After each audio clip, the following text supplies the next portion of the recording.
इन कीड़ों की तो कोई हैसियत नहीं, इनका बाप इजराइल मिलकर गज़ा को कुछ नहीं कर सका। कत्ल करने का मतलब फना करना नहीं होता। इजराइल जैसी जालिम ताकत जिसके पास सुपर पावर ताकतें पेट्रोल मिसाइल भी हैं, दादा अमेरिका साथ में खड़ा हुआ है, यूरोपीय यूनियन साथ में खड़ी है और निहत्थे कंकरियां लेकर खड़े होने वाले बच्चों का मुकाबला कर रहे हैं। और एक दो नहीं 10,000 से ज्यादा कत्ल भी कर डाले, बच्चों को मार भी दिया, लेकिन पेट नहीं भरा, डर खत्म ही नहीं हुआ। वो डर अभी भी खत्म नहीं हुआ।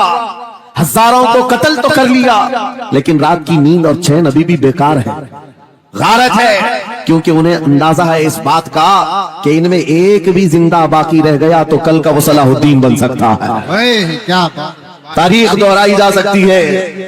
तुम्हारे इलाकों को उखाड़ फेंकने और इसको बेघर करने की एक ही साजिश होती है कि ये गुलामाने उम्मत मुहम्मदिया में रसूल पाक सल्लल्लाहु तआला अलैहि वसल्लम की इस उम्मत में कोई शेर बेदार ना हो जाए, वरना कुत्तों की नींद हराम करके रख देगा। क्या बात। मेरे अजीजों, अपनी वैल्यू समझो, अपनी हैसियत समझो। जब तुम्हारे साथ बुरी नजर लग जाए तो तुम्हारे उरूज और इर्तिका की मंजिलें शुरू हो जाती हैं। उन जालिमों को ये तारीख याद होना चाहिए कि जब मेरे ख्वाजा सरकार गरीब नवाज हिंदुस्तान तशरीफ लाए थे, उनके आने के बाद जो कुछ भी उनके साथ किया गया, उनके बाप दादाओं ने तारीख बताई होगी। गरीब नवाज को निकालने के लिए, उनकी झोपड़ी उजाड़ने के लिए, उनके खीमे को तोड़ने के लिए, यहाँ तक के सरकार गरीब नवाज जिस दरख्त के नीचे बैठे वहां से उठवा दिया, क्या क्या नहीं किया। लेकिन आज तारीख 800 साल के बाद भी सन्नाटेदार थप्पड़ मार करके बता रही है, जिसको तुम यहाँ से बेघर करने की कोशिश कर रहे थे, अल्लाह ने उसे ऐसा बादशाह बनाया, तुम्हारी हुकूमतें 5 साल के बाद डील डोल होने लगती हैं, और उस मर्द कलंदर की हुकूमत 800 साल से चल रही है, वो भी गर्दनों पर नहीं, लाखों दिलों पर हुकूमत कायम है। क्या बात है। सुभान अल्लाह। कुरान में अल्लाह फरमाता है, वअम्मा मा यनफउन नास फयमकुतु फिल अर्द, जो लोगों को नफा देता है वो जमीन में बरकरार रहता है। कुरान की आयत पढ़ करके मैं तुम्हें हौसला देता हूँ, तुम्हें यह हौसला देता हूँ।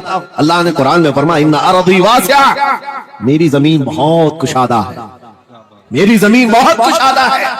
रब ताला फरमाता है, वलक़द कतबना फी ज़बूर मिन बादि ज़िक्र अन्नल अर्द यरिथुहा इबादियस सालिहून, हमने जबूर में ये लिख दिया है कि हम इस जमीन का वारिस नेक बंदों को बनाएंगे। सुभान अल्लाह। आप इस बात के खौफ में न रहे, इस बात के खौफ में न रहे। अज़ीज़ान गिरामी वक़ार, जो काम तुम्हें करने के लिए कहा गया है वो क्या है? वो एक ऐसा इनकलाब इस जमीन से आना चाहिए, एक ऐसा इनकलाब।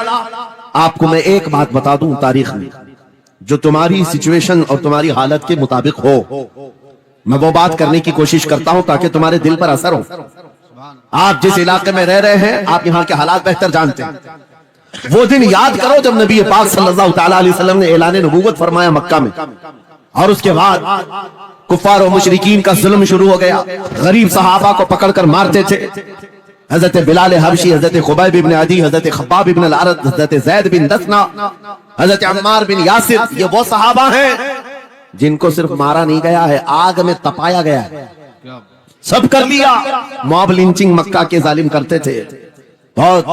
और एक दिन ऐसा आया, तवज्जो, मैं जो कहने जा रहा हूं, नबी पाक सल्लल्लाहु तआला अलैहि वसल्लम हरम पाक में दाखिल हुए, मस्जिद हरम में आए। खाने काबा की चाबी उस वक्त उस्मान बिन शैबा के पास हुआ करती थी, जो ईमान लाए हुए नहीं थे। ये हज़रत उस्मान गनी नहीं है, वो दूसरे उस्मान। उस्मान बिन शैबा के पास काबे की चाबी होती थी। हुजूर पाक सल्लल्लाहु अलैहि वसल्लम ने उनके पास आकर के कहा, उस्मान काबे की चाबी दो, दरवाजा खोल के मैं अंदर जाना चाहता हूं। उन्होंने कहा, नहीं, तुम हमारा दीन छोड़े हुए हो, हमारे दीन से तुम बरगश्ता हो, मैं तुम्हें काबे में अंदर आने नहीं दूंगा। किससे कहा? कायनात के आका मौला रसूलुल्लाह। हुजूर ने कुछ नहीं कहा। तवज्जो, मेरे आका ने फरमाया, उस्मान याद रखना, एक दिन ये चाबी मेरे पास होगी, और ये चाबी मैं जिसको चाहूंगा दूंगा, और कयामत तक उससे कोई चाबी छीन नहीं सकेगा। सुभान अल्लाह, सुभान। इतनी बड़ी बात, जबकि मक्का के हालात बहुत अलग थे। जगह जगह सहाबा को मारा जा रहा था और छुप छुप करके इस्लाम की तबलीग की जा रही थी। उस जमाने में मेरे आका फरमाते हैं, उस्मान ये चाबी एक दिन मेरे हाथ में होगी काबे की, मैं जिसे चाहूंगा अता करूंगा, और फिर कयामत तक उससे कोई चाबी नहीं छीन सकेगा। यह हदीस पाक में मौजूद है।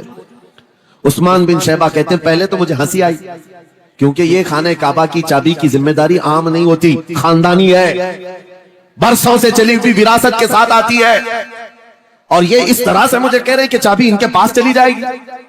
और फिर उस्मान बिन शैबा कहते हैं इनके हालात देख करके तो लग नहीं रहा था कि चाबी जाएगी, लेकिन जलाल जिस अंदाज में गुफ्तगू हो रही थी, ये देखकर डर भी लग रहा था कि कहीं ये सचमुच चाबी ले तो नहीं लेंगे।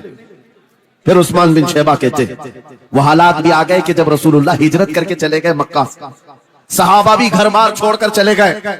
उस्मान बिन शैबा कहते हैं आप तो दिल मेरा चौड़ा हो गया, कहां मुझसे चाबी लेने की बात कर रहे थे, कहां इनका घर भी नहीं बचा, घर भी छोड़कर जाना पड़ा। अगर कल तुम्हारा घर छोड़कर जाना पड़े तो मेरी ये बात याद रखना, इस हदीस को याद रखना।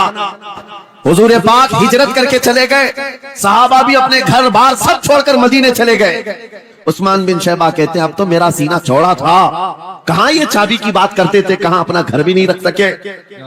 साल गुजर गया, 2 साल गुजर गए, 3 साल गुजर गए, 4 साल गुजर गए, 5 साल गुजर गए, 6 साल गुजर गए। हिजरत के बाद फिर वो दिन आ गया जब नबी पाक सल्लल्लाहु अलैहि वसल्लम 10,000 सहाबा के साथ 20 रमजानुल मुबारका को मक्का में फातह मक्का बनकर दाखिल हो रहे हैं। सुभान अल्लाह, सुभान अल्लाह। 6 साल के बाद वापस ही है जब हुजूर तशरीफ लाए मक्का।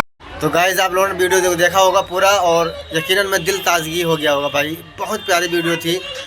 हमारा अल्लाह के फजल का मेरा दिल तो बहुत खुश हुआ और जज्बा पैदा हुआ हमारे अंदर। यकीनन में हमें उम्मीद है कि आप लोगों को भी अच्छी लगी हुई वीडियो, और इंशाअल्लाह ऐसा ही जज्बा बना रहे। यकीनन में अल्लाह पाक हर किसी को ऐसा जज्बा दे। और अगर वीडियो अच्छी लगी हो तो लाइक करें, शेयर करें और सपोर्ट करें इस वीडियो को। डेली 7 बजे वीडियो आएगी, दूसरा पार्ट इसका भी आएगा इंशाअल्लाह कल को। आप लोग इसको भी सपोर्ट करना इंशाअल्लाह। मिलते हैं कल की वीडियो में इंशाअल्लाह। खुदा हाफिज़।